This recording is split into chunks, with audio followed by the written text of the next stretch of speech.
Commander Zexthul stood on the bridge of the Eternal Dominion and watched the stars pass by through the massive viewing screen. 300 years of service to the Vorlac Empire had taught him that war was simple and predictable. You arrive. At a planet with superior ships and weapons, you show the local species your power. They surrender, and then you move on to the next target. It had worked this way for over 1,000 years across 47 different worlds that he had personally conquered. The Vorlac Empire ruled most of the known galaxy through this simple method. Their ships were bigger and stronger than anything other species could build. Their weapons could destroy entire cities in minutes. Their shields could stop any attack that primitive civilizations might attempt. Most importantly, they had perfected the art of making other species understand that resistance was pointless. Zexthul remembered his first conquest 30 years ago when he was just a junior officer serving under Admiral Korthax. The Zoloni had been a proud warrior race with advanced technology and strong military traditions. They had boasted about their unbreakable spirit and their willingness to die before surrendering. That lasted exactly 43 minutes after the Vorlac fleet arrived in their system. One demonstration of a planet-cracking weapon had convinced the entire Zoloni government to sign surrender documents without firing a single shot. That was how civilized species behaved when faced with overwhelming force. They calculated the odds, realized they could not win, and chose survival over pointless death. It was logical and reasonable. The Vorlac respected this kind of thinking because it showed intelligence and wisdom. Lieutenant Vexmore approached, his commander with a datapad containing their new assignment. The young officer had only been with the fleet for 5 years, but had already shown promise in strategic planning and tactical analysis. Zexthul took the pad and began reading the mission briefing while his aide waited patiently for questions, or orders. The target was a small blue planet in an unremarkable solar system near the edge of explored space. Initial reconnaissance showed a species called humans who had recently developed basic space travel and nuclear weapons. Their technology level was primitive compared to galactic standards. They had not even achieved faster than light travel. Yet, and their most powerful weapons would barely scratch Vorlac armor plating. What made this assignment unusual was how routine it appeared to be. High Command had assigned only a small expeditionary force instead of the full battle groups that usually handled planetary conquests. Admiral Korthax had specifically requested that this mission be treated as a training exercise for newer officers. The humans were expected to surrender within hours of first contact. Zexthul found this approach slightly concerning.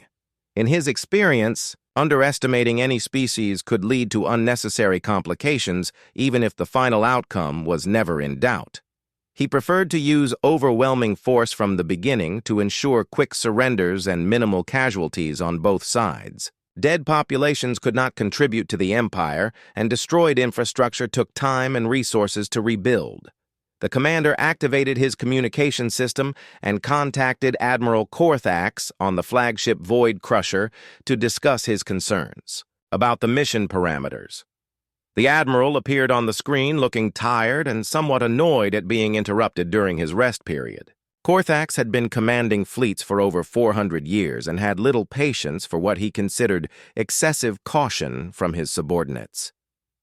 The Admiral explained that intelligence reports showed humans to be a typical developing species, with standard technological progression and conventional military thinking. They had spent most of their history fighting among themselves using primitive weapons and basic tactics. Their space capabilities were limited to their own solar system, and they had no knowledge of galactic civilization or military protocols. Most importantly, preliminary psychological profiles suggested that humans valued individual survival and comfort over abstract concepts like honor or glory. This made them ideal candidates for quick, peaceful surrender once they understood the futility of resistance. The Empire had conquered dozens of similar species without significant difficulty. Zexthul accepted his orders, but requested permission to conduct additional reconnaissance before beginning the actual conquest phase. Admiral Korthax agreed to Allow 2 days of observation and intelligence gathering before demanding surrender from the human leadership. This would give the expeditionary force time to identify key population centers and military installations while demonstrating Vorlac technological superiority. The fleet changed course toward the human solar system, while Zexthul reviewed everything known about this new species. Their planet supported over 7 billion individuals, living in thousands of separate political and cultural groups. They had developed nuclear weapons several decades earlier, but had not used them in large-scale conflicts since their initial deployment. Their space program was focused on scientific research and resource extraction, rather than military applications. Everything about the humans suggested they would follow the standard pattern of conquest that had worked successfully throughout galactic history. Zexthul began planning the demonstration of force that would convince their leaders to surrender peacefully. Within a few days, the human homeworld would become the 48th addition to the Vorlac Empire, and he would begin preparing for his next assignment. The Vorlac fleet dropped out of faster-than-light travel at the edge of the human solar system and immediately began broadcasting surrender demands on all communication frequencies. Zexthul expected the usual response of fear and confusion followed by desperate attempts to negotiate terms. Instead, the humans did something that had never happened before in his 3 centuries of military service. They told him no. Captain Jake Morrison appeared on the communication screen from something the humans called the Liberty's Edge. He was a middle-aged human male with graying hair and calm eyes that showed no sign of the terror that should have, accompanied his first sight of Vorlac warships. Instead of begging for mercy or asking for time to consider surrender, Morrison simply stated that humanity would not submit to alien rule under any circumstances. Zexthul was so surprised by this response that he initially thought there had been a translation error. No species had ever refused surrender demands during initial contact when faced with obviously superior firepower.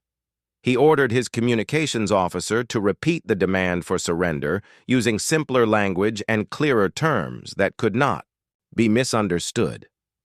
Morrison's response was even more direct the second time. He explained that humans had fought for freedom throughout their history and would continue fighting regardless of the odds against them. He also mentioned that Earth's military forces were preparing to defend their world and that any attack would be met with full resistance from every human capable of holding a weapon. This was completely outside Zexthul's experience with planetary conquests. The standard procedure was to demonstrate overwhelming force through destruction of a military target or empty area of the planet. This usually convinced local populations that resistance was impossible and encouraged their leaders to negotiate peaceful surrender terms. The commander ordered his gunners to target a small asteroid near the human homeworld and destroy it using the ship's main weapons. The asteroid was completely vaporized in a brilliant flash that should have been visible from Earth's surface. This demonstration typically caused immediate surrender requests from species that understood they were facing technology far beyond their ability to counter. Instead of surrender, the humans launched their entire space fleet toward the Vorlac positions. Their ships were primitive and slow compared to Empire vessels, but they kept coming even after Zexthul's weapons began destroying them one by one. The human crews broadcast messages of defiance as their ships exploded around them. Some, even, attempted ramming attacks when their weapons proved ineffective against Vorlac shields. The most disturbing aspect of this behavior was that humans seemed to view their own deaths as acceptable casualties rather than tragedies to be avoided. When the ship commanded by Linda Hayes suffered critical damage, she deliberately crashed it into a Vorlac escort vessel instead of ejecting in an escape pod. Her final transmission was a promise that humanity would never stop fighting no matter how many died. Zexthul managed to capture several human prisoners during the initial engagement, including pilot Rick Cooper and engineer Angela White. He ordered them brought to his ship for interrogation, believing that detailed questioning would reveal the location of human leadership and military command structures. This information would allow targeted strikes that could force surrender without destroying the entire human population. The interrogation sessions revealed something even more disturbing than human willingness to die in hopeless battles. The prisoners absolutely refused to provide any information that might help the Vorlac conquest, even under intense pressure and threats of execution. Rick Cooper repeatedly stated that no human would ever cooperate with alien invaders under any circumstances. When Zexthul threatened to execute the prisoners unless they revealed military secrets, Angela White responded by explaining that humans expected captured soldiers to die rather than betray their species. She said that every human military member was trained to resist interrogation and that death was preferable to helping enemies harm other humans. This concept was completely alien to Vorlac thinking. In the Empire, captured officers were expected to provide information that would minimize casualties and allow quick resolution of conflicts. Refusing to cooperate with captors was considered illogical and cruel because it prolonged suffering for everyone involved. Most species understood that surrender and cooperation were better alternatives than pointless resistance. The human response to capture was exactly the opposite.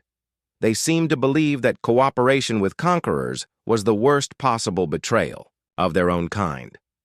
Rick Cooper explained that humans had a saying that death before dishonor was the only acceptable choice for soldiers. He also mentioned that human military personnel were taught that helping invaders was worse than any form of torture or execution. Zexthul found himself facing a completely unprecedented situation. The humans were not responding to demonstrations of superior force in any logical way. They continued fighting even when victory was impossible. They refused to provide information that could save lives on both sides. Most importantly, they seemed to become more determined rather than less determined as casualties mounted. Lieutenant Vexmore suggested that perhaps the humans were simply too primitive to understand the futility of their situation. He recommended destroying several human cities as a more convincing demonstration of Vorlac power. This had worked with other stubborn species in the past when initial shows of force proved insufficient. The commander was reluctant to begin killing civilian populations before exhausting other options. Dead humans could not contribute to the Empire, and destroying their infrastructure would make the conquest less valuable. However, he was beginning to realize that standard conquest procedures might not work with this particular species. Captain Morrison contacted the Vorlac fleet again and delivered a message that would haunt Zexthul for the rest of his life. The human commander explained that his species had been preparing for possible alien contact for decades. They had studied every scenario and made their decision long before the Vorlac arrived. Humanity would fight to complete extinction rather than accept slavery to any alien empire regardless of the consequences. 3 months into what should have been a routine conquest, Zexthul found himself commanding the longest military campaign in recent Vorlac history. The humans had not only refused to surrender, but had somehow managed to inflict actual casualties on his fleet through tactics that violated every principle of civilized warfare. They used their own damaged ships as weapons, turned civilian facilities into military targets, and fought with a ferocity that disturbed even veteran Vorlac officers. Staff Sergeant Amy Rodriguez had turned the human lunar base into a nightmare, maze of traps and ambush points. Her resistance fighters moved through mining tunnels that connected every section of the facility, appearing without warning to attack Vorlac patrols before vanishing back into the underground network. The base should have fallen within days, but had now been contested territory for over 2 months. What made the Luna situation worse was that Rodriguez and her fighters were not professional soldiers. Intelligence reports indicated that most of them were miners, technicians, and civilian workers who had received basic military training only after the invasion began. They were using mining equipment and industrial tools as weapons while employing guerrilla tactics that seemed to come naturally to them. Zexthul had studied the captured human military manuals and discovered something that explained their unusual behavior. Humans had been fighting wars against their own species for thousands of years using increasingly sophisticated methods of killing each other. Their entire civilization was built around the concept of armed conflict as a normal part of existence. The human database contained detailed information about something they called total war, where entire populations participated in military operations against enemy forces. Children were trained to build explosive devices while elderly civilians gathered intelligence and provided support for combat units. Every human was considered a potential soldier, regardless of age, profession, or physical capability. This approach to warfare was completely foreign to galactic civilization. Most species maintained clear distinctions between military personnel and civilian populations during conflicts. Attacking non-combatants was considered both inefficient and morally wrong, because civilians could contribute more to society through peaceful activities than through military resistance. Humans apparently did not recognize these distinctions. When Zextul's forces occupied a human city on Earth, the entire population immediately began working against them. Scientists developed new weapons in hidden laboratories, while factory workers sabotaged production facilities. Even human children participated by gathering information about Vorlac movements and delivering messages between resistance cells. Technical specialist Ben Turner had somehow managed to penetrate Vorlac communication networks from his hiding place in underground bunkers beneath a major human city. His cyber attacks were providing resistance groups with detailed information about fleet movements, supply schedules, and tactical plans. The humans were using this intelligence to coordinate attacks across multiple star systems. The most disturbing aspect of human resistance was their complete willingness to sacrifice anything and everything to continue fighting. When Vorlac forces surrounded a human military base, the defenders destroyed their own facilities rather than allow them to be captured intact. They had developed a policy they called Scorched Earth that involved destroying anything that might be useful to occupying forces. Colonel Steve Manning had implemented this policy throughout the Sol system. Human forces were systematically destroying space stations, mining facilities, and orbital platforms rather than let them fall into Vorlac hands. They seemed to prefer complete destruction of their own infrastructure over cooperation with conquering forces.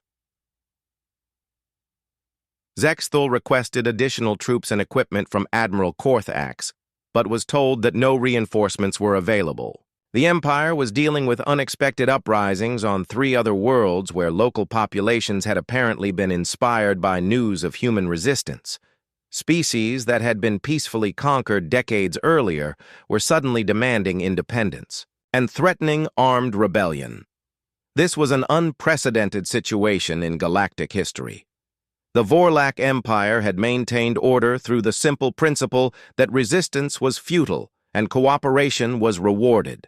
Subject species understood that rebellion would result in swift and overwhelming retaliation that would make their situations much worse than peaceful submission. The humans had somehow changed this equation by demonstrating that determined resistance could inflict real costs on Imperial forces. Even though they were losing every major battle, they were making conquest so expensive and time-consuming that other species began to question whether Vorlac power was as absolute as they had believed. Commander Grace Foster had led an assault on the Vorlac supply depot on Mars that resulted in the complete destruction of the facility and the loss of an entire battalion of Empire troops. Her forces had been outnumbered 10-1, but had used suicide tactics and improvised weapons to achieve their objectives. The attack had cost the humans over 3,000 casualties, but had also crippled Vorlac logistics in the inner solar system. What made Foster's tactics so effective was their complete unpredictability. Vorlac military doctrine was based on logical analysis of force ratios, strategic objectives, and acceptable casualty levels. Human commanders seemed to ignore these calculations entirely and made decisions based on emotional factors that defied rational analysis. Zextul began reviewing human historical records to understand how their species had developed such extreme military capabilities.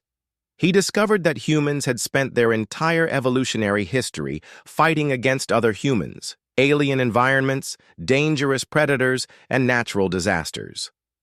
They had developed a survival instinct that treated any external threat as an existential challenge requiring total response. The more he learned about human culture, the more concerned Zexthul became about the long-term implications of this conflict. Humans did not fight wars to achieve specific political or economic objectives. They fought wars to completely eliminate threats to their survival and independence. They had concepts like unconditional surrender and total victory that did not exist in galactic military thinking. General Tony Brooks had recently broadcast a message to all Vorlac forces explaining human intentions for the war. He stated that humanity would not negotiate any settlement that left alien forces in their solar system. The only acceptable outcome was complete withdrawal of all Vorlac ships and personnel, followed by a guarantee that no alien empire would ever again attempt to conquer human territory. This demand was so unreasonable that Zexthul initially dismissed it as propaganda designed to boost human morale.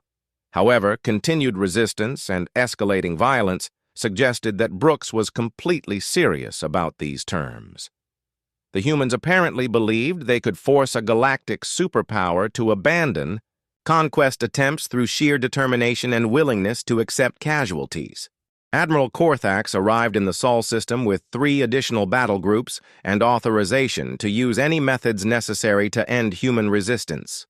The Admiral was furious that a primitive species had managed to tie down Vorlac forces for over 6 months while inspiring rebellions on other conquered worlds. He ordered immediate implementation of harsh measures designed to break human morale through overwhelming displays of destructive power.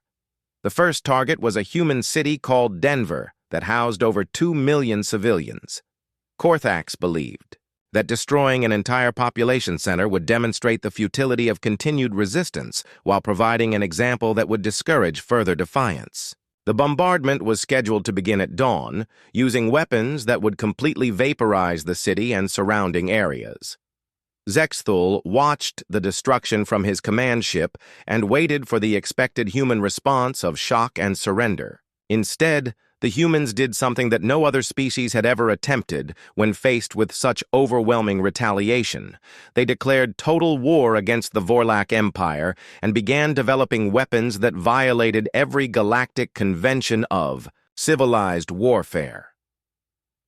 Dr. Alice Morgan led a team of human scientists working in hidden laboratories beneath major cities around Earth.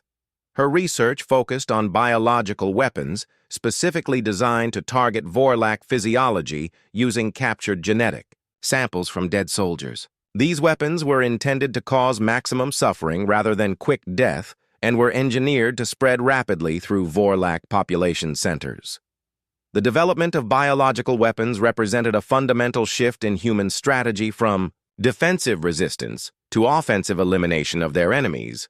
Morgan's team was not trying to force Vorlac withdrawal from their territory. They were working to develop the capability to exterminate the entire Vorlac species, regardless of where they might flee in the galaxy.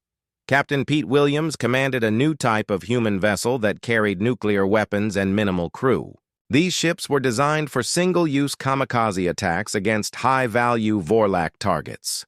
Williams had volunteered to pilot the first mission against Admiral Korthax's flagship, knowing that he would not survive the attack, but believing that killing the enemy commander was worth his own life. This represented another concept that was completely foreign to galactic military thinking. Individual soldiers were expected to preserve their own lives while accomplishing mission objectives. Deliberately sacrificing personnel was considered wasteful and inefficient, because trained troops were valuable resources that could not be easily replaced. Humans seemed to view their own lives as just another type of ammunition that could be expended to achieve strategic goals. Williams explained in his final message that humans had always understood that some things were more important than individual survival. Freedom and independence were worth any sacrifice, including the complete extinction of their species if necessary. The attack on the Void Crusher was successful, despite overwhelming defensive firepower protecting the flagship. Williams managed to penetrate the escort screen and detonate his nuclear payload directly against the ship's main hull. The explosion killed Admiral Korthax along with 3,000 Vorlac crew members and severely damaged the most powerful vessel in the invasion fleet. Zexthul found himself in command of the entire operation following his superior's death. He was now responsible for completing a conquest that had already cost more casualties than any campaign in recent Imperial history. The humans were becoming more dangerous rather than weaker as the conflict continued, and their tactics were inspiring resistance movements throughout the galaxy. Commander Grace Foster launched another attack against Vorlac positions on Mars, using tactics that horrified even veteran soldiers. Her forces employed wounded humans as living bombs by surgically implanting explosives inside injured personnel, who then requested medical treatment from Vorlac field hospitals. The resulting explosions killed dozens of medical staff and destroyed irreplaceable surgical equipment. This type of warfare was so far outside galactic conventions that many Vorlac officers began requesting transfers away from the human front. They had trained to fight against rational opponents who followed predictable patterns of military behavior. The humans seemed to deliberately choose the most horrific possible methods of conducting warfare without regard for their own casualties or suffering. Lieutenant Colonel Kate Miller had developed psychological warfare techniques that were breaking Vorlac morale through systematic torture and execution of captured personnel. Her interrogation methods were designed to extract information through extreme pain while creating propaganda footage that could be broadcast to discourage other Vorlac units from continuing their attacks. The videos of tortured Vorlac soldiers were so disturbing that several units mutinied rather than risk capture by human forces. Miller's techniques violated every treaty and convention that governed treatment of prisoners, but the humans claimed that alien invaders were not entitled to protection under human laws or customs. Engineer Carl Davis led teams that were reverse. Engineering captured Vorlac technology to create weapons that original designers had never imagined. He had discovered methods of turning defensive shield generators into offensive weapons that could crack planetary surfaces or destroy entire orbital installations. These modified devices were being installed throughout the Sol system to create a defensive network that could threaten any approaching enemy fleet. The most terrifying aspect of human technological adaptation was their willingness to use captured equipment in ways that were inherently suicidal. Davis had developed SHIELD, weapons that would kill their operators while destroying enemy targets. Human volunteers lined up to use these devices knowing that activation meant certain death, but believing that killing aliens was worth any personal cost. Admiral Lisa Parker now commanded the largest human fleet ever assembled using vessels that had been hastily converted from civilian ships and orbital platforms. Her forces no longer followed any recognizable rules of engagement and treated all Vorlac personnel as legitimate targets regardless of their role in the invasion. Medical ships, supply vessels, and communication stations were attacked with the same intensity as combat units. Parker had also implemented a policy of taking no prisoners during space battles. Disabled Vorlac ships were destroyed along with their crews rather than being captured for intelligence gathering. She explained that humans could not afford to waste resources guarding alien captives when every available person was needed for combat operations. Zexthul realized that he was no longer fighting a conventional war against a primitive species. The humans had forced the Vorlac Empire to adapt to their methods of warfare rather than the reverse. His forces were now using tactics learned from human resistance while trying to match their level of commitment and ruthlessness. The psychological impact of fighting humans was spreading throughout the Imperial military. Officers who had served against other species reported that human warfare was fundamentally different from any previous experience. They were not fighting to achieve political objectives or territorial gains, but were engaged in what they called species survival warfare, where complete elimination of enemies was the only acceptable outcome. The war had spread far beyond the Sol system as humans began launching deep strike missions against Vorlac territory throughout the local galactic sector. Commander Alex Turner led fleets of converted human vessels that attacked supply lines, communication stations, and civilian infrastructure dozens of light years from Earth. These were not traditional military operations, but systematic campaigns designed to cripple the Empire's ability to wage war anywhere in the region. Turner's forces did not follow galactic conventions that protected non-combatant populations and civilian installations. They attacked everything connected to the Vorlac Empire, including agricultural worlds, research stations, and trade centers that had no direct military value. The humans seemed to believe that any target that supported their enemies was legitimate, regardless of its actual role in the conflict. The psychological impact of these attacks was spreading panic throughout Vorlac territory as civilian populations realized they were no longer safe from human retaliation. Species that had lived peacefully under Imperial protection for centuries suddenly found themselves questioning whether association with the Empire was worth the risk of human vengeance. Engineer Carl Davis had perfected methods of converting, captured Vorlac technology into weapons that exceeded the original specifications by dangerous margins. His teams were building shield generators that could destroy planets and communication devices that functioned as area denial weapons. Most importantly, they had learned to manufacture these devices using human industrial capabilities rather than relying on captured equipment. This technological adaptation meant that humans were no longer dependent on battlefield salvage to maintain their military effectiveness. They had successfully reverse-engineered and improved upon Vorlac designs while developing entirely new weapons that combined alien technology with human engineering approaches. The results were devices that were more powerful and more destructive than anything either species had previously created. Admiral Lisa Parker commanded human fleets that no longer resembled traditional military forces. Her ships carried weapons, designed to cause maximum destruction rather than achieve tactical objectives. Crews were trained to view themselves as expendable assets whose primary mission was killing as many aliens as possible before being destroyed themselves. Parker had also implemented rules of engagement that treated civilian targets as high-priority objectives. She explained that destroying Vorlac non-military infrastructure would force the Empire to choose between protecting their homeland and continuing the invasion of human territory. This strategy was designed to make conquest of Earth so expensive that the Empire would be forced to abandon the attempt.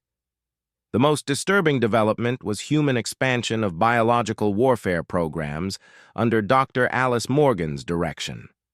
Her laboratories had successfully created pathogens that could survive in space and remain active for extended periods while specifically targeting Vorlac genetic markers. These weapons were being deployed throughout contested systems using automated delivery systems that could spread contamination across multiple worlds. Morgan's biological weapons represented a fundamental escalation in the conflict because they threatened the existence of the entire Vorlac species rather than just military forces. The pathogens were designed to cause slow and painful death while remaining highly contagious to ensure maximum spread through Vorlac populations. There was no cure or treatment available using current medical technology. Major Nathan Green led human diplomatic missions to other species in the galactic region, but his version of diplomacy was based on threats rather than negotiation. He explained to potential allies that cooperation with the Vorlac Empire would result in the same treatment that humans were giving to their primary enemies. Species that refused human alliance offers could expect systematic destruction of their civilization. Green's diplomatic approach was effective because other species had witnessed human military capabilities and understood that the threats were not empty propaganda. The humans had demonstrated their willingness to use any method necessary to achieve their objectives, regardless of casualty levels or collateral damage. Most importantly, they had shown that they could actually carry out their promises of total destruction. Captain Michelle Roberts provided practical demonstrations of human resolve by completely destroying colony worlds that refused to abandon their alliance with the Vorlac Empire. Her fleet had glassed 3 different planets using weapons that made the surfaces uninhabitable for centuries. The attacks were designed to provide clear examples of what happened to species that chose the wrong side in the conflict. These demonstrations were having the intended effect as dozens of species began declaring independence from the Empire and requesting human protection. They were motivated more by fear than by genuine desire for alliance, but the practical result was the same. The Vorlac Empire was losing control over territory it had ruled for centuries as local populations chose submission to humans over loyalty to their traditional rulers. Zex Thul received reports that entire Vorlac fleets were deserting rather than continue fighting against human forces. Crews that had served the Empire faithfully for decades were abandoning their posts and fleeing to remote systems where they hoped to avoid both human retaliation and Imperial punishment for cowardice. This was unprecedented in the 1,000-year history of the Empire. The desertion crisis was being driven by first-hand accounts of human warfare from survivors of previous battles. Vorlac soldiers were describing combat experiences that violated their understanding of how civilized warfare should be conducted. They reported that humans fought with such intensity and ruthlessness that victory over them was impossible even when Imperial forces achieved tactical superiority. Lieutenant Colonel Kate Miller had expanded her psychological warfare operations to include broadcasts throughout Vorlac territory, showing footage of captured soldiers being tortured and executed. These transmissions were designed to convince Imperial personnel that surrender or capture by humans was worse than death. The strategy was working as Vorlac units began avoiding contact with human forces rather than risk being taken prisoner. The Empire was facing a crisis that threatened its fundamental existence as news of human resistance spread throughout the galaxy. Subject species that had accepted Vorlac rule for generations were suddenly questioning whether Imperial protection was worth the cost. Rebellions were breaking out on worlds that had been peacefully administered for centuries. General Frank Anderson was planning the largest human military operation in their species' history with the objective of attacking the Vorlac homeworld itself. His strategy involved simultaneous strikes against Imperial core systems, using weapons specifically designed to cause permanent damage to planetary environments. The goal was not conquest, but complete elimination of Vorlac civilization. Anderson's plan represented the ultimate expression of human military philosophy. They were not fighting to achieve territorial gains or political objectives, but were engaged in what they called extinction warfare. The only acceptable outcome was complete elimination of their enemy's ability to threaten human independence in the future. Zex Thul realized that he was witnessing something that had never happened before in galactic history. A single species had forced an entire interstellar empire to adapt to their methods and priorities. The humans had redefined warfare from a tool of conquest and control into an instrument of species-level extermination. General Frank Anderson's assault on the Vorlac homeworld began with simultaneous attacks on every major population center using weapons that had been specifically designed to make the planet uninhabitable for centuries. The human fleet emerged from faster-than-light travel at multiple points around the world and immediately began deploying atmospheric processors that would slowly convert the oxygen into toxic compounds that Vorlac physiology could not survive. The attack was not intended to achieve military victory through destruction of defensive installations or government facilities. Anderson's strategy was focused on species-level extermination through systematic elimination of the Vorlac ability to exist on their ancestral world. The weapons being used would continue operating for decades after the battle ended, ensuring that no Vorlac could ever return to reclaim their homeland. Zexthul watched from his command ship as human forces systematically destroyed every space, station, orbital platform, and defensive position around the planet, while their atmospheric weapons slowly poisoned the air that billions of Vorlac civilians were breathing. The humans were not targeting military objectives, but were implementing a plan designed to force evacuation of the entire world. Major Nathan Green broadcast surrender terms to the remaining Vorlac leadership that were so extreme, they amounted to demands for species suicide. The humans required complete withdrawal from all conquered territory, dismantling of the Imperial fleet, and permanent exile from Vorlac home systems. Any attempt to rebuild military capabilities would result in systematic hunting and extermination of Vorlac survivors throughout the galaxy. These terms were completely unacceptable to any civilized government, but Green explained that humans were not offering negotiation or compromise. They were providing notification of what would happen if Vorlac resistance continued.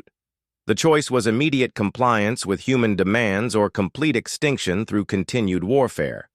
Captain Michelle Roberts demonstrated human commitment to these terms by destroying the evacuation ships that were attempting to rescue civilians from the poisoned homeworld. Her forces were systematically hunting down refugee vessels and eliminating them to ensure that no significant Vorlac population could escape to rebuild elsewhere.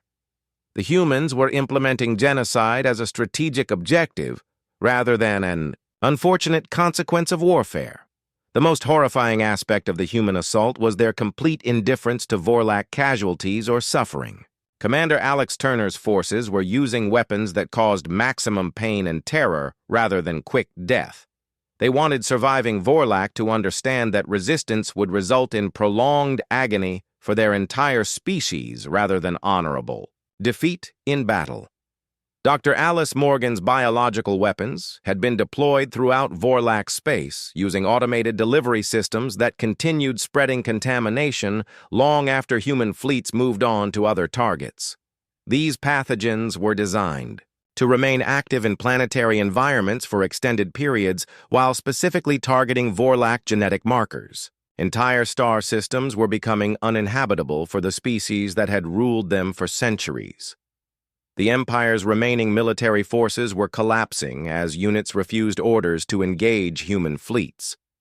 Crews that had served faithfully for decades were abandoning their posts rather than face the systematic torture and execution that awaited captured personnel. The few officers who attempted to maintain discipline were being killed by their own subordinates who preferred mutiny to death at human hands. Lieutenant Colonel Kate Miller's psychological warfare operations had successfully convinced most Vorlac personnel that surrender was worse than immediate suicide. Her broadcasts showed captured soldiers being slowly tortured to death while begging for mercy that never came. These videos were designed to ensure that Imperial forces would choose death in battle rather than risk being taken alive by human troops. Admiral Lisa Parker commanded the final human assault on the Vorlac government complex using weapons that were designed to leave the buildings intact while killing everyone inside through biological contamination. She wanted to preserve the structures as monuments to human victory while ensuring that no Vorlac leadership survived to organize future resistance efforts. The systematic nature of human extermination efforts was becoming clear as reports arrived from throughout the Empire. They were not simply winning a war, but were implementing a comprehensive plan to eliminate the Vorlac species from galactic civilization. Every action was designed to ensure that no significant population could survive to threaten human independence in the future. Engineer Carl Davis had developed weapons that could sterilize entire planets using modified Vorlac technology combined with human engineering innovations. These devices were being deployed throughout the Empire's core systems to ensure that Vorlac survivors could not rebuild their civilization on any world they had previously inhabited. The refugee crisis was overwhelming Imperial evacuation capabilities, as billions of civilians attempted to flee poisoned worlds while human forces systematically hunted down and destroyed transport vessels. The few ships that managed to escape carried survivors who would never be able to return to their homes because the planets themselves had been rendered permanently uninhabitable. Zexthul stood on the bridge of his ship and watched the final evacuation vessels flee from the burning Vorlac homeworld.